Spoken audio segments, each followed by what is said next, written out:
Welcome back to Grade 7 History, Unit Number 2, Conflicts and Challenges in Canada, 1800 to 1850.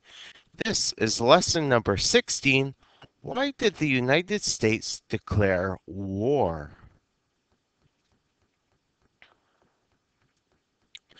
Before we begin today's lesson, let's consider the following. After the War of Independence, how do you think relations were between the US and Britain?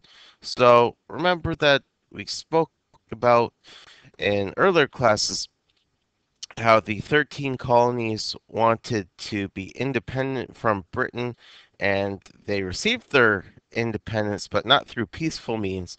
There was a war between the US and Britain.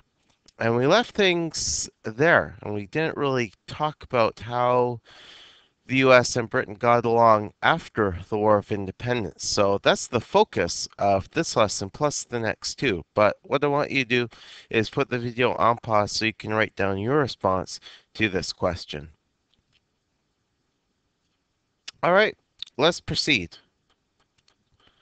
Like all wars, the War of 1812 was destructive and tragic.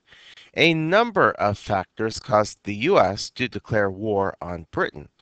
Despite winning their independence from Britain in 1783, many Americans felt that the British did not respect the Americans' independence. They felt that Britain was still trying to interfere in American politics and government decision making.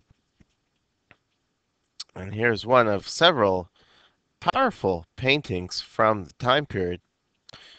What you should do is put the video on pause once I finish speaking to take a closer look at this image. We have a man here holding up an American flag with this rather angelic figure behind him. She appears to be holding some sort of crown. And my question for you is, how does the artist show that the United States is independent from Britain? All right, let's move on. By 1812, Britain was once more at war with France. General Napoleon Bonaparte had become a military ruler, and he led several campaigns to take over other European nations. At the height of his power, Napoleon was in a position to take over Britain. With Britain focused on the fighting in Europe, Americans saw this as a perfect opportunity to take control of North America. The British Navy was the most powerful navy in the world. However, during times of war, sailors were in short supply. During the Napoleonic Wars, the British Royal Navy authorized the search of port cities in Europe to collect men to serve in the Navy. The men would have no choice but to join the Navy. This practice was called impressment. British Navy captains chased down American merchant vessels in search of British men who were attempting to avoid impressments by working for the U.S. Since citizenship was hard to prove, American citizens were sometimes forced to serve in the British Navy. It's believed that 10,000 American sailors were forced to serve on British ships between 1793 and 1812. The U.S. was enraged and viewed impressment as an offense to national pride and Americans' personal freedom.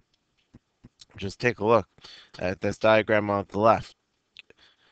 In June of 1807, the HMS Leopard fired on the American ship, the Chesapeake, for failing to stop so that the British could search for deserters. It is believed that 3 men died and 18 were injured.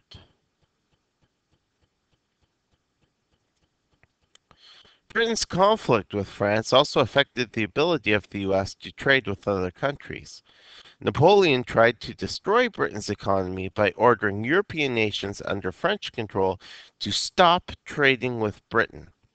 Britain responded by using its naval power to block cargo ships that were entering and leaving French-controlled countries. The British also passed laws called the Orders in Council that called for neutral nations, like the US, to stop trading with France and its allies. the U.S. responded by passing the Embargo Act of 1807, which slowed or stopped the movement of American goods to Britain and France. This act backfired, however, since American merchants could no longer sell their goods to these two countries, and America's economy was therefore negatively affected. Another source of tension was the British support for the creation of neutral First Nations territories. The Americans felt they needed to protect American settlements on the southern and western frontiers from the Shawnee and other First Nations. The Shawnee and their allies were determined to stop American expansion and drive the settlers out from First Nations lands. Some Americans believed that the British in Upper and Lower Canada were supplying the First Nations in America with weapons to use against American settlers. And this engraving here shows a clash between Shawnee tribe chief Tecumseh and Governor Harrison outside Harrison's home. And we'll be reading quite a bit more about Tecumseh in our next couple of lessons, as he would play a major role in the War of 1812.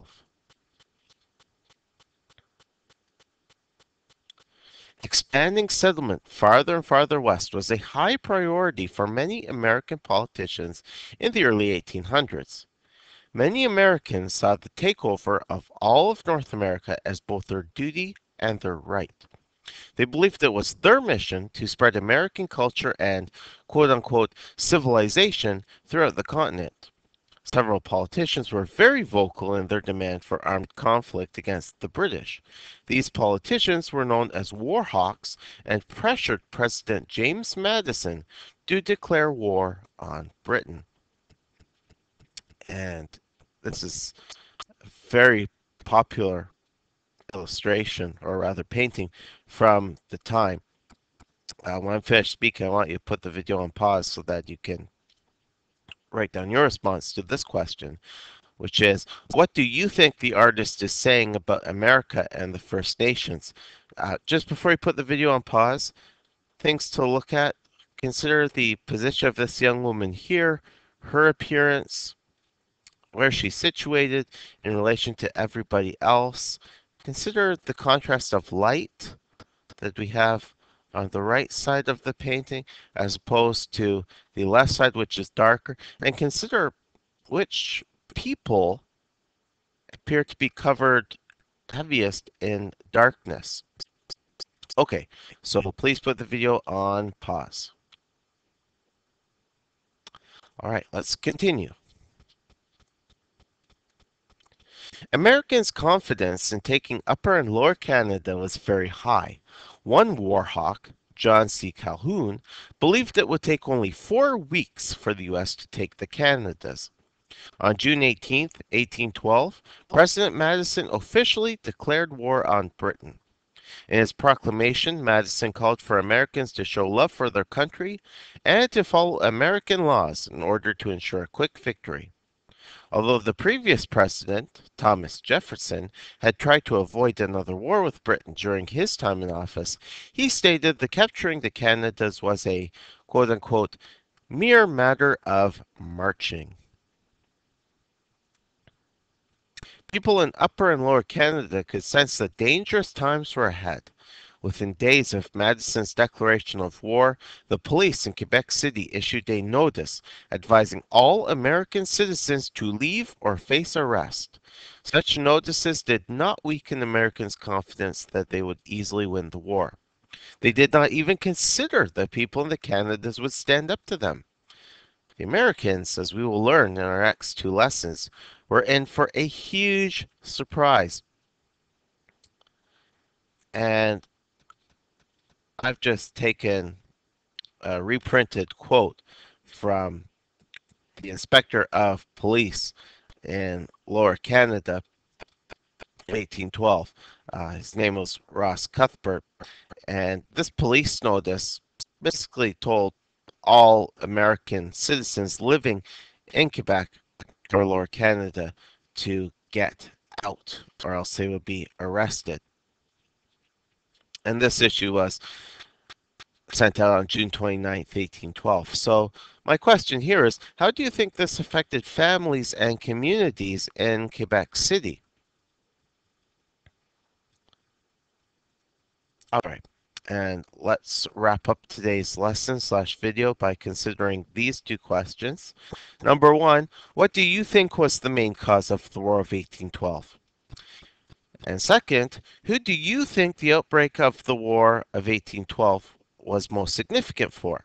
Was it most significant for the Americans, the British, the First Nations, or the people of Upper and Lower Canada?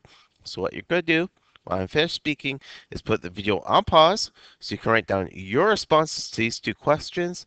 If you don't feel like you can handle doing this right now, it means you need to go back, watch the video at least a couple more times, and then when you're ready, put the video on pause. I look forward to sharing and discussing everybody's responses to all of the questions contained in this video.